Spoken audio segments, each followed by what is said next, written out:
Stressful. Break this thing, it cost me €300,000.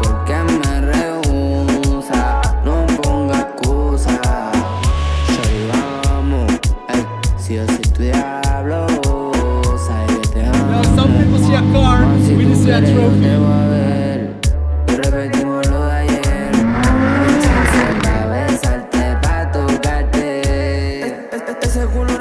Chef is not only cooking. Videographer is cooking, photographer chef is also cooking, we are cooking.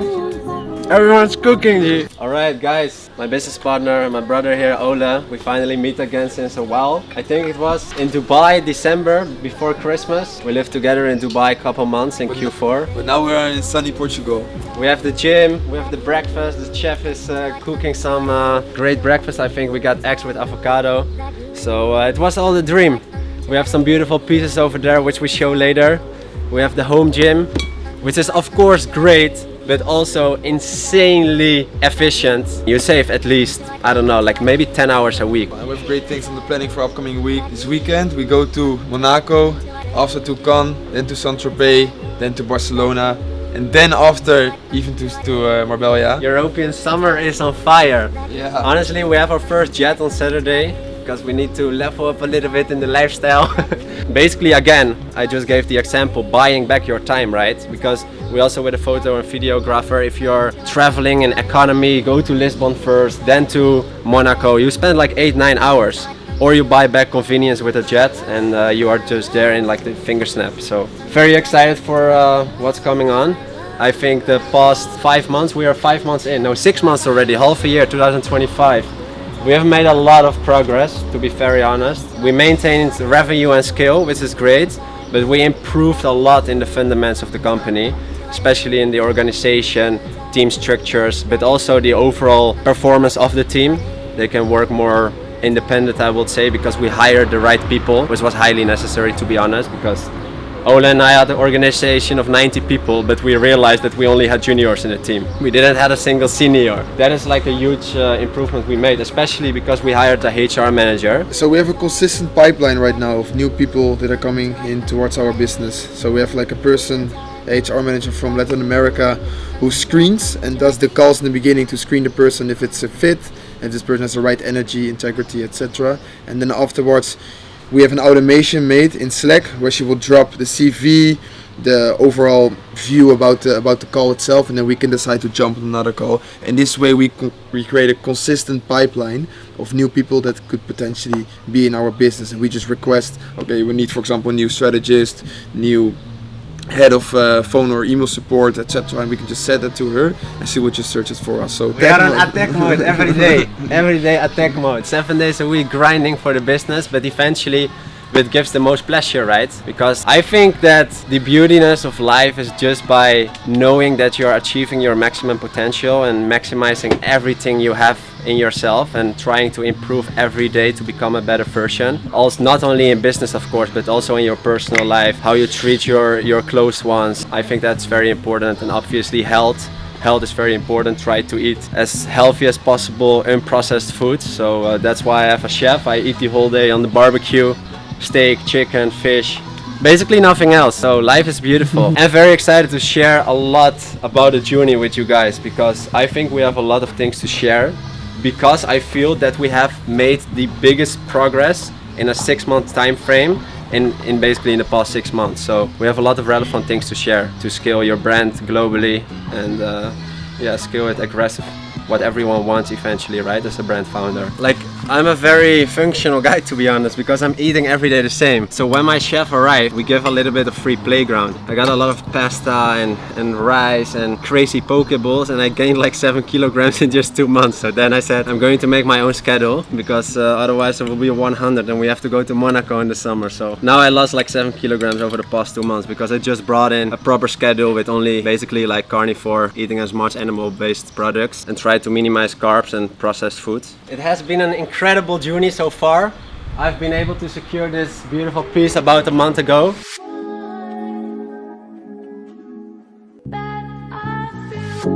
Obviously This is more of a family car because I became a dad recently. And Ola bought already a car like 5 weeks ago, but he wasn't even here in Europe. And that is a supercar. So let me open the garage because it's the first time he's actually gonna drive it. And we cannot legally drive it yet because we are waiting for the license plates. So it's on export plates now.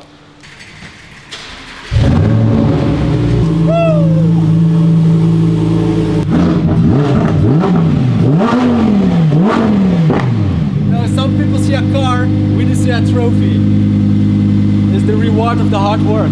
So, yeah. First supercar checked off. This was a big milestone. I think you already told, or what? I said that some people see a car, we do see a reward. This one is powered by Shopify. With this one, it was actually already achieved last year, but there was problems with getting the car, getting the insurance and all this stuff. So yeah, June 2024. So we tried the car like to obtain a year ago, but honestly, it's very tough because we also don't stay consistently in Europe. Yeah. So right now we do European summer around the corner. We have the beautiful cars out. Just beyond blessed, to be very honest, because we know what it takes to obtain these cars by taking out cash of your business, right? Because we do great in business, of course, but we also reinvest a lot, and not only in the business, but also in additional investments like real estate, stocks. Both we have a very great portfolio built over the past years. It's finally a physical reward. Of course, watches are also nice, but cars can be really used. And also, this is no normal Lamborghini, guys. Come. It's a Lamborghini Hurucan performante. This one is not being built after 2019. So as you can see, it has the spoiler up. It has a specific system called the ELA system, where the air is being pushed into the spoiler and then to the front. But it has all forged carbon. This thing is fucking fast. It's the fastest car on the German Nürburgring. So 2.8 seconds to 100.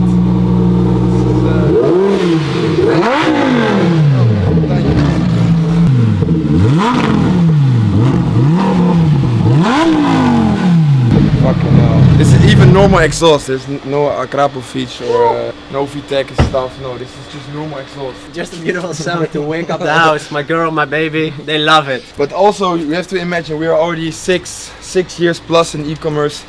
This shit cost a lot of sacrifices and a lot of blood, sweat and tears. But at this moment we were just like, yeah, we work so hard, we have to reward ourselves for this effort. This is something I dreamed about all of my life.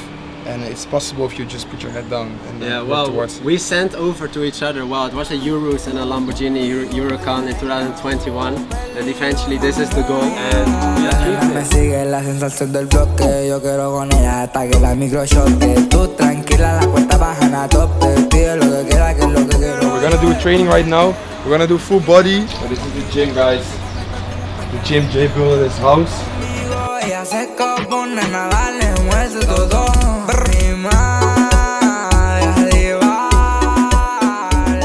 As I said, we're gonna do the workout right now. We're gonna do dips, pull-ups, shoulder press. This one laying down, then for biceps. So quick warm-up, and then after we had the consultant call, as Jay said this morning. And then the planning for the rest of the day is just work, and we go for dinner tonight. And then already in 2 days we leave, of course, to south of France. So let's go. Que salga el sol me quedo para darte lo tuyo. Los dos bien bellacos, calentamos más con Julio. PC, lightweight. So everybody should always set very high goals. We set this goal already, of course, when you were younger, I dreamed of it, but also 3 years ago we set the goal to eventually buy this car. And it's really important to set these big goals because then in your mind you can already work towards this. Same for this gym. Same for this house, same for the body you want, so keep that in mind. And this shows just everything is possible.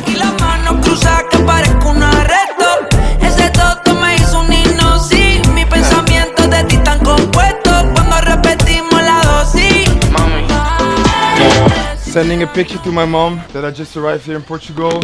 Shared her the car as well. She says that she's happy that it's black and not like a color like orange, green or something, because she thinks for Dutch people it's poppy. But anyways, it's nice to see that we can do things like this. She's really happy for us. But there was only one concern. She's coming to Spain in the summer, but she's asked like, where can I leave the suitcase when you're gonna pick me up? That's the only downside of this car.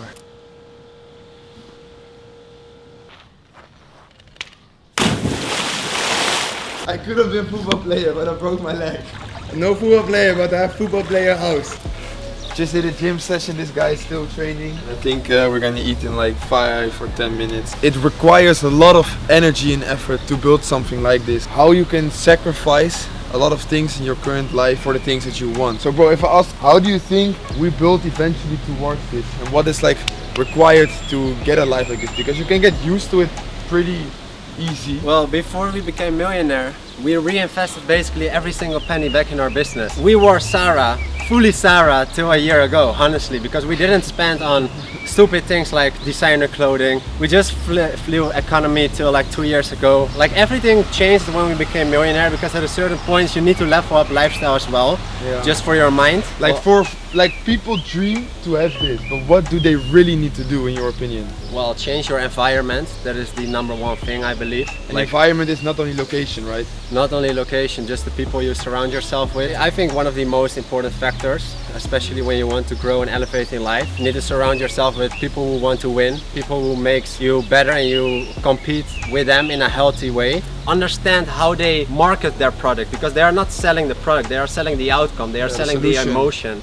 They're selling the solution. You need to make people problem aware, and then you make them solution aware. That's basically how you need to run a successful D2C brand, and how to really accelerate your revenues from the beginning. Yeah. You need to understand marketing. How does the creative engine work? How could I really target my customer audience? And from there you can rapidly expand to different angles. I'm really hungry, I want to eat steak! How can you find a product and eventually that it can fit within the market? You have to first of all do proper research within the market itself. So pick like 2 categories, dive into those categories, see okay what's possible in terms of products and audiences. Then check for competitors and how are people targeting these specific audiences, and then come up with a way how to bring a little bit extra towards these people, right? You want to look to brands that are already doing great numbers, and eventually give a little extra, that the perceived value of your product has to be better than the competitor. So try to add more value into your offer. This can be done through multiple ways, but it all depends on the niche where you're in. So you can add value through service, you can add value through adding complementary products into the main product. You can also educate or help them or let them be part of a community. There are all ways in how you can increase the perceived value, but it's just really important that you dive more deep into your niche. Yeah, and know how to implement it into your marketing efforts, right? Because that is eventually what matters to them, because they need to understand how that could solve their problems. So that is already up front. So really understand how you could display the perceived value in your offer into your marketing. I think it's very important that you are obsessed by analyzing your competitors and really understand patterns and trends, because that is something you could easily apply to your own brand or your own operation. What we have applied in so many different ways is that we are getting inspired by other D2C brands, and we look to their offers, to their marketing, to the uniqueness of their marketing, and we don't duplicate it 100%. No, we just got inspired from it and we duplicate it in a different way. And often this applies, or often this is very successful for our brand. So it's all about research. Understand how you could do proper research to the right brand and really apply things which are relevant for your operations. The thing is that we have done more than 100 million in only 16 months. Yes, that's the truth. But we have also a long way to go when it comes to marketing. We have so many opportunities to tap into. Also in terms of the uniqueness of the marketing, right? We are going to start with those comedian agency because we feel we could approach a different audience, different kind of people who have a different kind of behavior. Because we do work a lot with VSL and direct response marketing, and we incorporated way more lifestyle marketing, but you are consistently targeting the same kind of audience, the same kind of person, right? So through different kind of marketing approaches, yeah, you can really tap into audiences which you haven't targeted before. So I think that's great in order to being a brand for everyone. Being a brand for everyone should go step by step, because you don't want to start broad. As I explained when I was standing there, you have to start with a hyper niche. You want actually a hyper niche that is also in a trend. That's the best that you can get, but that's really difficult to find. But you want to start in a hyper niche, because then you can really validate your product with a specific audience. And then you gather information from this audience, how you could approach different audiences and make the product better, add specific modifications to the product, and then you can scale. We added a tons of different product categories to our store first, and then it was barefoot which was really standing out because it wasn't a trend. in the German market, and then we duplicated the framework and the operations basically to the big five, and that was very effective because there weren't really brands doing it on the direct response way. So we saw a opportunity over there and we hopped into it quickly, very fast executed, and I think that is one of the main drivers for our success. So we showed the car, right? Really nice. Ola was believing for months that we really needed to get a Spider variant, like Lamborghini Huracan Spider, which is quite rare, especially in Europe. So we had like a dealer which had like a very great Spider, but he wasn't responding in a great way because we took all the time like weeks of delay. And then the trip to Monaco and south of France, which are close by from here, we're coming closer, right? So we really need to make action on that point. So I said to Ola, like, let's go just for the Hurucan Performante. It's like an amazing car as well. It's even a little bit cheaper. So then we made a decision, and out of nowhere he was completely convinced that that was the way to go. So we bought it about 4 or 5 weeks ago, and it's already here in my garage for quite a while. But the thing is that the German registration office made like a few mistakes, a few errors in the registration document. So a Lamborghini, how many seats does it have? 2, right? The Supercar, 2 seats. This guy put fucking 9 seats on the document. So the papers were already in Portugal, needs to send back to Germany, took a lot of time. The guy from the car dealer said, like, because they're only working fat people inside the German government, that's why they made the mistake. Yeah. But like every human out there can imagine that a supercar cannot have 9 seats, bro. Come on. Also the weight was wrong and there was something else wrong. But now we hopefully get the plates by tomorrow or in 2 days, so right before we leave, and then we can shoot some proper shots in Monaco as well. We already had a backup. I wanted to rent the same car. Well, we have a seat available in the jet for the license plate, so there's room enough. So like, what things in the back end should you have in order to scale? Like, where do you think you really should be focusing on what people are not seeing front end? Well, first of all, product quality is very important. Yeah, why? Because it avoids that you got a high return rate, and it increases customer satisfaction and retention rates. So it increases LTV, and that's eventually where the real profit is, because when you scale your brand, you're going to be unprofitable on the first sale eventually. Well, on the scale we are doing, like 100 million annually, it's okay to be unprofitable on the first sale, because you need to understand or your product or niche is or your product is good enough to get a lot of returning customers. Right now we're on 40% plus, which is quite insane, because we even don't exist for 2 years in the US market, and we some weeks we even have like 48% in retention rate.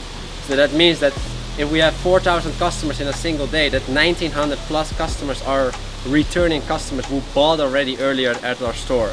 Yeah, I have a couple of things to say about it. So first, we need to have proper systems, really proper systems in place, especially if you when you want to come to a certain scale with your marketing, you need to push out a lot of concepts, creative concepts, and this all needs to be streamlined across with the media buyers, with the creative strategists, with the content coordinators, all of these people. But people often think that you can spend a couple million a month just on Meta, but eventually a brand from our business size requires omni-channel. So we do spend 50% on Meta. That was different in 2024, but nowadays we spend about 2 million on Meta, and then we have tons of different other channels. So we have AppLovin, acquires a lot of new customers, which is also important for our brand. Then we have Criteo, which is considered more as a retention strategy channel, because it's just very good in obtaining recurring customers. Then we have Google and YouTube, which we are doing great, about 600-700k a month. Yeah, imagine guys, YouTube is a huge platform. I think not a lot of people are leveraging that, and we are also actively working on leveraging YouTube. But again, like we mentioned, all these different channels, but it's really important that the systems you have in place are made to scale on these platforms, right? So you need to have strategists for YouTube, you need to have strategists for Criteo, for AppLovin, for Meta, for all these other platforms, and you need to have great in softwares like ClickUp and Notion that, for example, when content is done, it gets pushed forward to all these different channels with the right ad copies, with the right landing pages for the right awareness of this customer or for this ad. So I think that is really important to build towards, to make sure you build a system where you can scale and really push more creative towards to. So make sure that's a scalable system so you can increase the output, because eventually the more output, the more sales, the more revenue. Let me besef it real quick. I have back pain, I should buy from one of these people. We have a weekend party 2 days in a row, which is quite intensive, I would say, with a lot of great friends from us who are also in the e-com space. And then the party is on Friday and Saturday, and then on Sunday we have to come from Barcelona all the way back to Marbella, which is about 10 hours driving in this car. With a hangover, and he said, we can manage that easily. So I think you will never get used to it, because we know what it takes to purchase this car, right? The blood, sweat and tears from sacrificing for a very long time. And obviously our journey, it was a great journey, and we achieved It was a great journey. The journey just started. Obviously, but when it comes to this specific achievement, Yeah, so what is the next achievement? cannot say too much about it. No, obviously we have some great pieces in the pipeline. Like if we talk about materialistic achievements, we know that there have to come a lot. We want to get the Bugatti, we want to get the Ferraris, we want to the Rolls, right, in Dubai. Yeah. We want, we could buy it already, right? But we love to invest, so we have built quite a big real estate portfolio, and we do invest a lot in other things like stocks and stuff, which is important for all of you guys. We had like only 5k in the bank, but we already were a millionaire almost. Indeed. Yeah. So it's important to reinvest a lot in your why business. is it important? That's how we could scale so fast already. A lot of people are going to be stuck with cash flow issues. They don't have money to scale. They have the product market fit. They have great service. They have great marketing, but they cannot spend more, because to be on our level, you need to have 100,000 in cash every day to spend.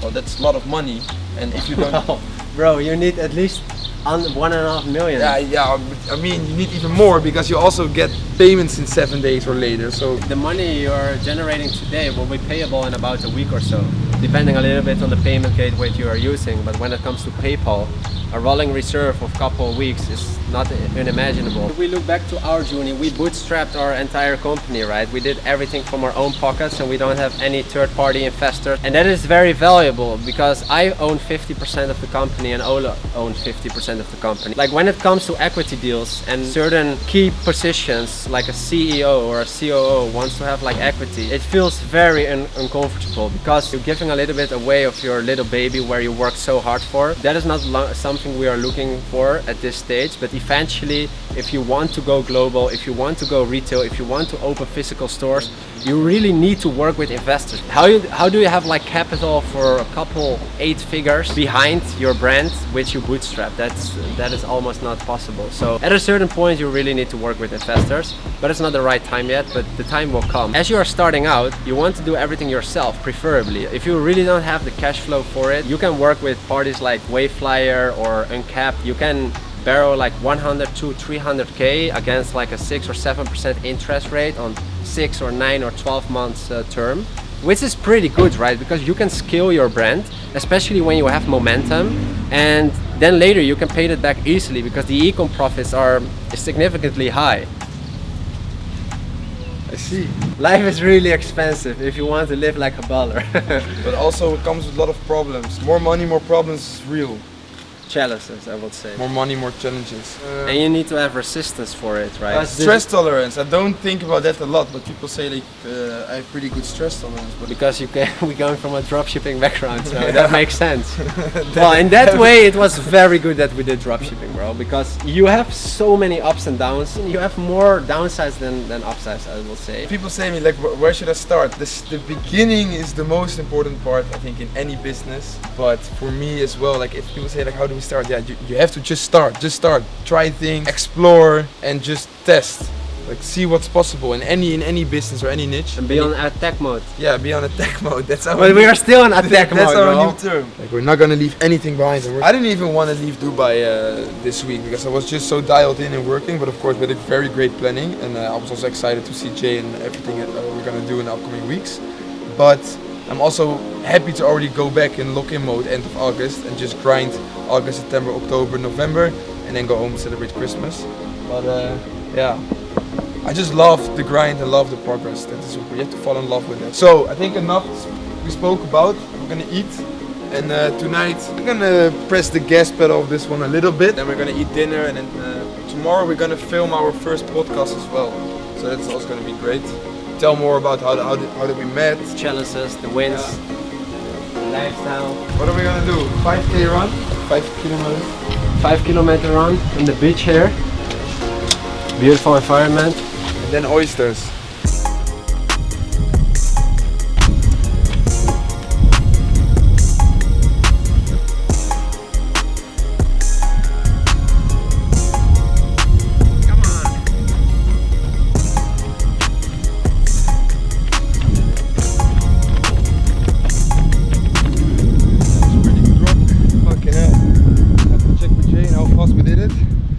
definitely around 4:30. Hey, how fast did we run? 4:27, which is, it's okay, but it could be better. So we go to a restaurant right now. We get some oysters in, some other fish, and we're gonna take the fucking car for a spin. Vamos. We moeten die ding trappen, bra.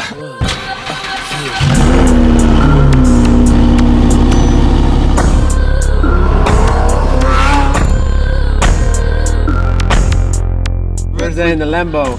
How does it feel? Did it impress? Of course. The clip where we just drove past the G was only a little bit pressed the gas pedal. So imagine if you put it in Corsa mode and press it fully, this thing's so fucking fast. I only drove a Lambo one time before, 3 years ago. I rented it in Dubai, and it's a pretty funny story because when I rented the car back then, I had maybe 10k in my bank account, and I also drove a fine of like 8,000 dirhams, which comes down to 2,000 euros, because I was racing in a place where you could only drive 50, and I was going like 150. And then this police guy from Dubai came up to me, and he was saying like, tomorrow you're gonna get the biggest fine in your mailbox. And then the rental company sent it over to me, and I had to pay it directly the day after. And that's also the day I went to Netherlands. So I was like pretty pissed that happened. Bankrupt. Bankrupt. Yeah, imagine it's 20% of your net worth. Yeah, because we basically took never like money out of the business. No, we had like a salary the first 2 years of doing business. Meanwhile, we did like 1 million a month with dropshipping. We maybe had a salary of like 3.5, 4k, and there we lived from. Obviously, we did share some things from the business if we had like a shared villa or something. But we took minimal profits out of our business. Yeah, because we knew we needed the cash flow eventually. We talked about this also already, that you need to have the cash to scale. December 2024, I took a plane from Dubai to Argentina, and I wrote down my goals for 2025. And I said to myself, I made a promise, like, not gonna fly economy anymore. I'm only gonna fly in jets. So here we are, European summer. I thought I was cutting. We eat good, but chef is cooking. Chef is cooking. Chef is not only cooking. Videographer is cooking, photographer chef is also cooking, we are cooking. Everyone's cooking. Life can go fast if you make money, and if you invest your money smart and wisely. So sometimes you can take out some profits and really enjoy life, because obviously you see the lifestyle, but the majority of the year, and I'm talking about 10 months plus, we are dedicated, we are focused, we are locked in the trances behind the screen all day, 12, 13, 14 hours. Are the norm, are the standard. You really need to get out of it. This European summer is the perfect place to be. The time behind the screen needs to be your best time. You need to enjoy that the most. At least that's what I think will get you eventually to the next level, because you want to put in the effort. I'm already excited to sit tomorrow in front of the screen again. I haven't got a single day that I'm not excited to work. Every day it's like I wake up, it's like attack mode. I used to have like long morning routines where I do my breath work, calm and everything, but right now it's just like I go outside and do maybe 5 breaths in and out. I do some push-ups, some pull-ups, and I go instantly to my desk. It takes maybe 7-8 minutes. I even don't do cold shower and all that bullshit, honestly. I just attack instantly. But the first thing I do when I wake up is shower. I'm not, bro. Attack mode. Yeah, because you sweat in the night, bro. Bro, pussy.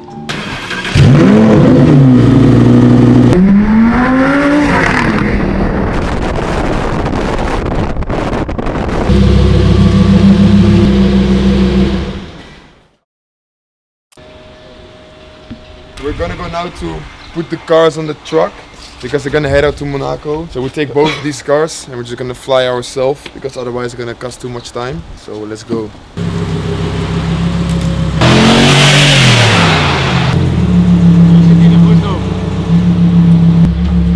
Perfect. Yes? It's perfect. Stressful. If I break this thing, it cost me 300,000 euro. Fucking hell. Going up this thing was scary, because if you make one mistake driving left or right, then the whole fucking car is fucked, or the wheels. So I'm happy we made it. And again, it saves us time, right? Because I first thought, okay, let's just drive to Monaco, but it costs a lot of hours. We could just better put it on transport and fly ourselves.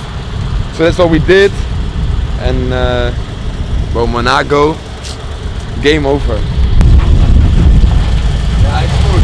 Ja. Bro, misschien je achteroverrijd aanhouden.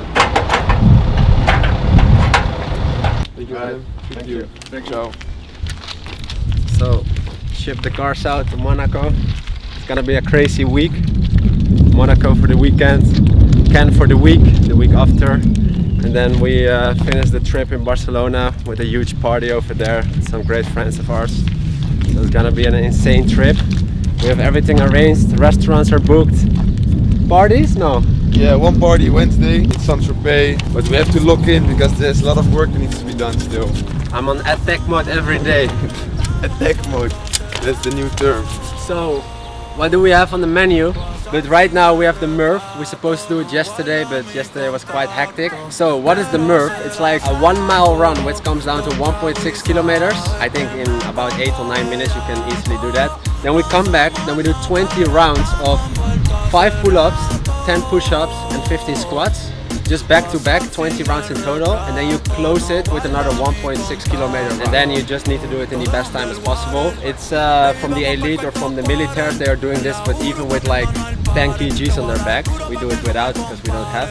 So we're gonna check on what is our time. I have done this 2 years ago. I think Ola as well in Bali. It was quite intense, but very great. So we'll show you guys. I exceeded expectations, to be honest. I did 32:53, Ola a couple minutes later, but still nice time. Around 44 at last time. 36 I think. I had 43 2 years ago. Oh, such a relief, bro.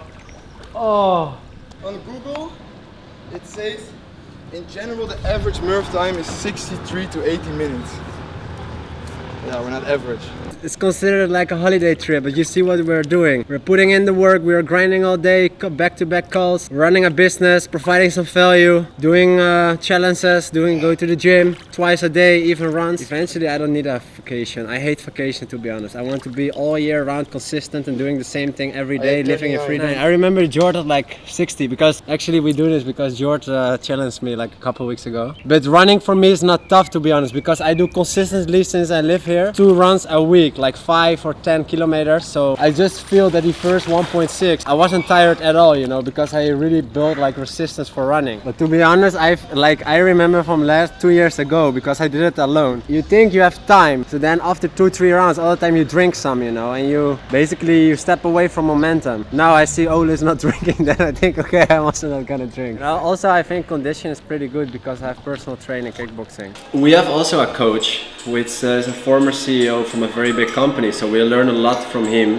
and he required us to make like a new organization chart. So that's what I'm working on right now. We do have another consultation call today, so I'm working this out for the entire organization, and then we will go over it today. We learned a lot actually, right, Ole, because we used to make organograms, but the thing is that we didn't have like the mission, the outcomes, and the responsibilities for each position. And right now we have incorporated that in the new organogram, so it's much better because it brings way more clarity to the table. How does this look like? So this is only for the marketing department. We basically go from like a chief position, you divide it to the heads of every department, and then below the heads obviously falls all the juniors, basically the executors, but they are the most important. So bro, what have been changed in the past 8 months? Because 8 months ago was the last time we did a video. What is the major change we have made in the business? I think team structure. We built a much better team. We hired a lot of great people, and also there became more clarity in how we can achieve 200 million in yearly sales. So we need to come up with better products, of course better service, but especially the product expansion, so our target market will increase. That's, I think, the most important clarity that we got found in the last couple of months. And for the rest, we just launched a couple of new shoes as well for our business. We just need to focus on new customers, right? Because if we can increase our customer base consistently, eventually we can build up on those people. And by doing that, again, we need to release new products. I think that we became very aware that maybe the company was growing faster than our organization, and we really needed to hire like certain key players in the team, especially when it comes to marketing, because Ole and I run the entire creative strategy till like 80 million in sales, which is absolutely crazy to imagine. And nowadays we have like proper systems in place, automations, we have like clear responsibilities within the marketing, so we have like a few creative strategists, a performance marketer, and obviously we are very involved into it still. But we also are aware of the fact that in order to find out new ideas or hooks or angles, you might need to work with agencies as well, because Ole and I were anti-agency because they're charging a lot of fees, of course, but they have access to a lot of resources and data from other brands, right? So we're gonna work more with agencies, like creative agencies, but also with comedian agencies. They are very successful within the e-com space. So a lot of great things in the pipeline, and hopefully we find some crazy winning hooks which we can apply for the long term to our brand. Arrived at Faro International Airport, just literally escaped the entire airport on the way with a van to the private jet right now. So we have only a 2-hour flight, then the car's are ready for pickup in the harbor of Monaco. Finally arranged the license plate so we can drive it legally. Gonna put some weight on the gas pedal tonight. Never been in the south of France, been a few times in France in general, but not in the south. So very excited to see the mountains, see the roads. Gonna cook some content over there. So let's get it started, guys. I like Patek Philippe's. This shit ain't for the weak. If you slap me, no turn in the cheek. Observing the place, then I speak.